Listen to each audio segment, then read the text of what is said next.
Hi everyone, Mr. Coxford here. Welcome to our new unit on electric circuits, in which we will be studying the flow of charge through wires. In a practical sense, charges flowing through wires allows us to do a lot of things like cook food, listen to music, and even do school online. In this unit, we will be exploring why charges flow through wires and all the factors that affect this flow. So our first topic is something called electric potential difference, which is a pretty chunky name, but it's also pretty descriptive, and we're going to see why shortly. But it also is more commonly referred to as voltage, which is maybe a term you've heard before. But before we can dive into that, we first have to understand charge. If we're going to be talking about charges flowing, we have to understand what does charge mean. So electric charge is a basic property of matter, which is carried by some elementary particles. More specifically, electrons and protons are the ones we're going to be looking at. Another basic property of matter that we've seen before is mass. All objects have mass, and all objects will have some sort of charge, whether it's positive, negative, or neutral.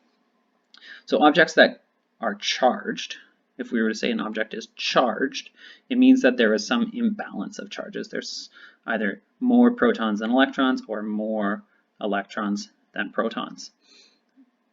And if they were to have balanced charges, then we would say that it is neutrally charged, or it has no charge.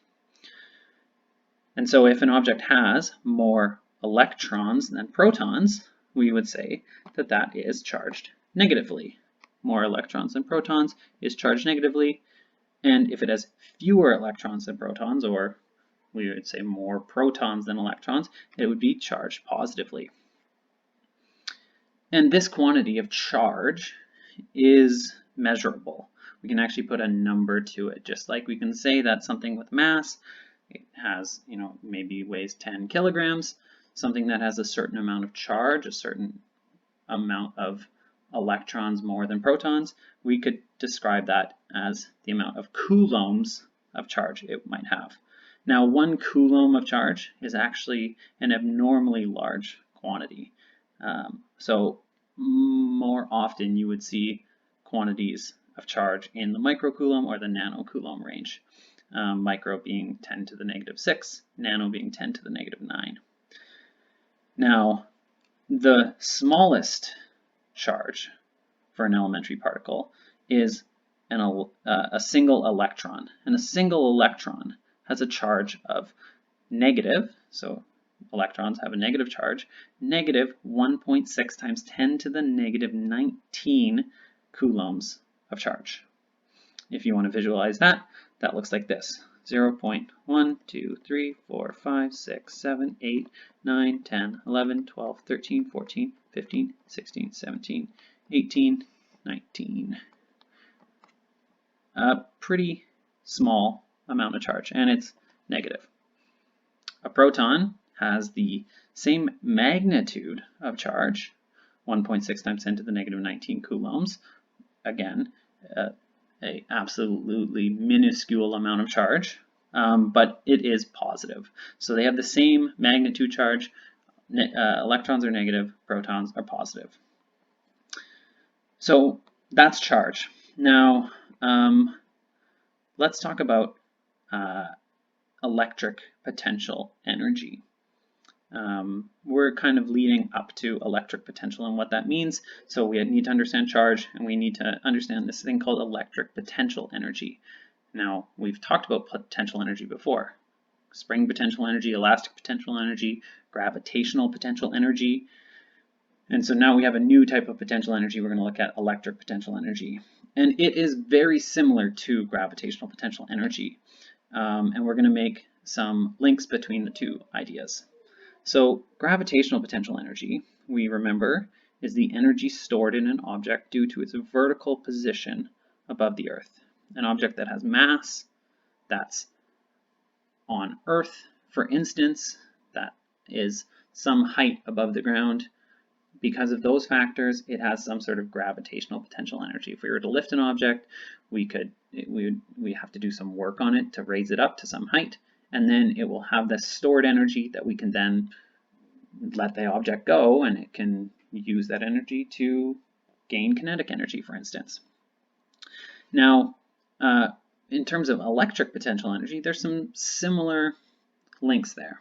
An object that has charge could be lifted, quote unquote, could be lifted or moved by something like a battery, right? When something like a battery will lift or move a charge or a charged object, it will gain some electric potential energy. If there's some work done on it to lift it up, a battery does some work on it, it will gain some electric potential energy. And then that electric potential energy could be used for a variety of purposes. If we're talking about a circuit, right, the examples I gave before, cooking food, listening to music, running your computer, whatever the source of work on these charges is doing, it's giving these charges energy, electric potential energy, the stored energy, so that they can use that energy to run different elements in a circuit. So that's the idea there.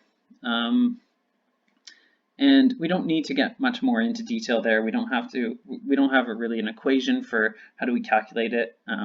If you're interested, there are resources online of how you calculate electric potential energy. It has to do with electric field and a bit more in-depth topics, but for our case, we just need to understand that a charge can have some sort of potential energy if something like a battery does work on it.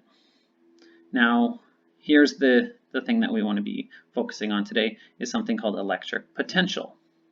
Notice it's like electric potential energy, but just the energy part is chopped off, but it is related.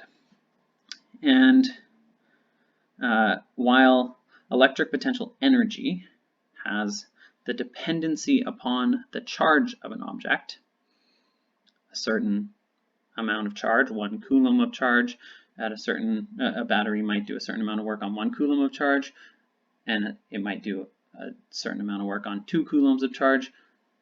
Those two charges might end up with different amounts of electric potential energy, but electric potential is purely location dependent. It does not depend on the amount of charge. And so what we see this as in terms of an equation is that the electric potential, the symbol for that is V, again, voltage, V, electric potential difference. We'll look at all those distinctions shortly, but the symbol for electric potential is V, is the electric potential energy, right, EPE, we don't really have a good symbol for that, electric potential energy per charge. Okay, and this V here being the electric potential. Okay, so it's entirely location dependent. Let's go back to gravitational potential energy and see the links there. And we're going to talk about this thing called gravitational potential, which is not something we've talked about before, but I think it will make a lot of sense once we see an example here. So let's talk about first gravitational potential energy. Gravitational potential energy.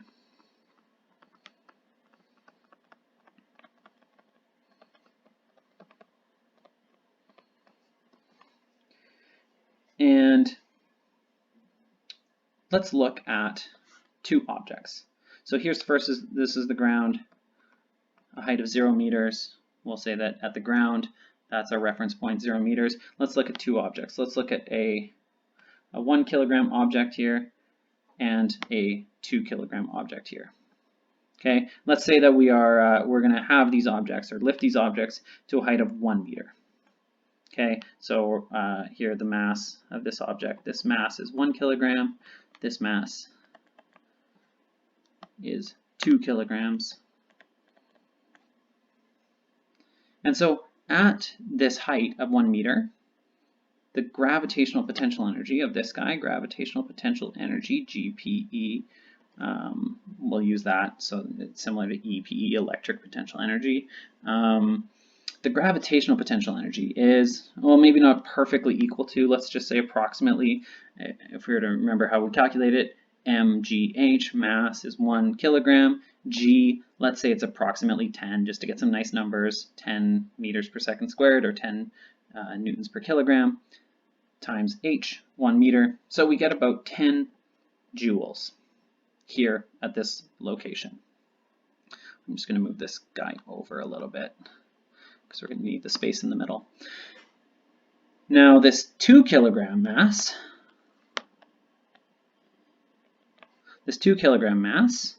mgh, mass is 2 kilograms, g is 10, h is 1. This guy has a gravitational potential energy of approximately 20 joules.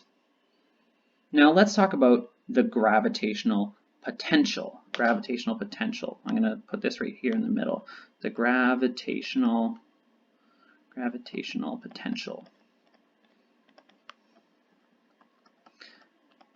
which is a new idea. We don't really have to understand this going forwards, but it will help us understand electric potential. Gravitational potential is purely location dependent.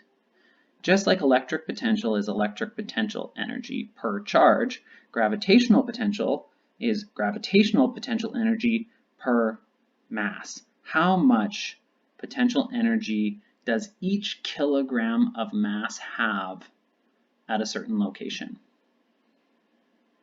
Let me say it again. How much gravitational potential energy does each kilogram of mass have at a certain location? So if we think about at 1 meter up, 1 kilogram of mass has 10 joules of potential energy.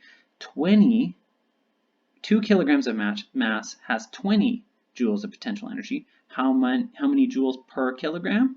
Well, the gravitational potential is 10 joules per kilogram here at this location, right? And we can make sense of that because the 1 kilogram, 10 joules per kilogram, yes, it does 10 joules, and if it's 2 kilograms, it's 10 joules per kilogram, and there's 2 kilograms, it's got 20 joules, just like we said.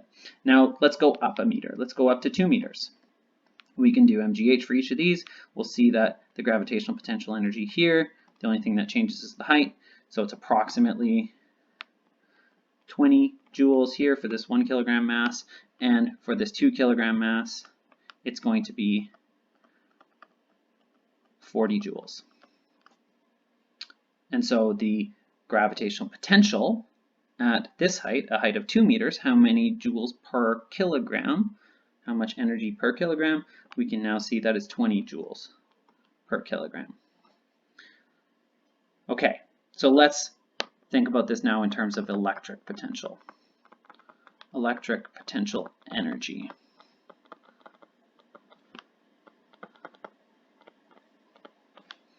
Okay, so this is going to be a little different because we don't quite know how objects gain potential energy, but it has to do with electric fields. Again, if you want to get into depth on that, go for it. Look it up. There's lots of resources online. We can link them to you. But let's just say that here at the quote-unquote ground, I'm going to say that this has a potential V of 0 volts. What we're saying there, this location has 0 joules per coulomb, or this is where we have the lowest energy.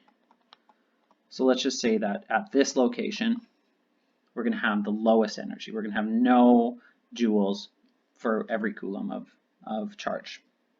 And let's look at a little positive charge here at some location above or away from this low energy state. And then let's look at another charge that's bigger, maybe twice as much charge.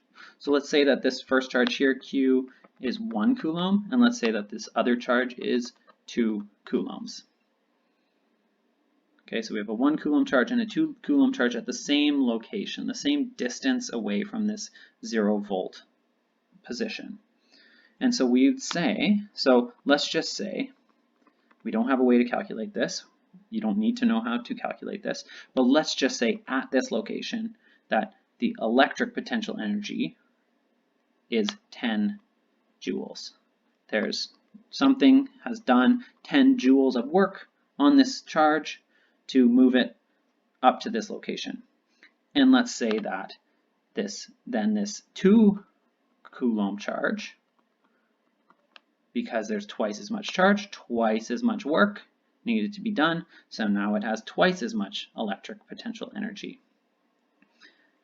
And so I'm going to move this over again because I need the space in the middle to talk about the electric potential. The electric potential, how many joules per Coulomb at a certain location? Well, we can look on the left side. There's 10 joules for 1 Coulomb. On the right side, there's 20 joules for 2 coulombs. The electric potential is 10 joules per Coulomb at this location. Or this location has an electric potential of 10 volts. Volts just meaning joules per Coulomb. Now if we move these charges further away from this low energy state, this 0 volt position, let's say that we move it up to now a position where the 1 Coulomb charge has 20 joules of energy and the 2 Coulomb charge has 40 joules of potential energy. Now we would say, what's the electric potential at this location? The 1 Coulomb charge, 20 joules for 1 Coulomb, 40 joules for 2 coulombs. It's 20 joules per Coulomb, or 20 volts. Okay, in the next video, we are going to look at electric potential in circuits and electric potential difference. And then we will further see a few examples in some further videos. Be back soon.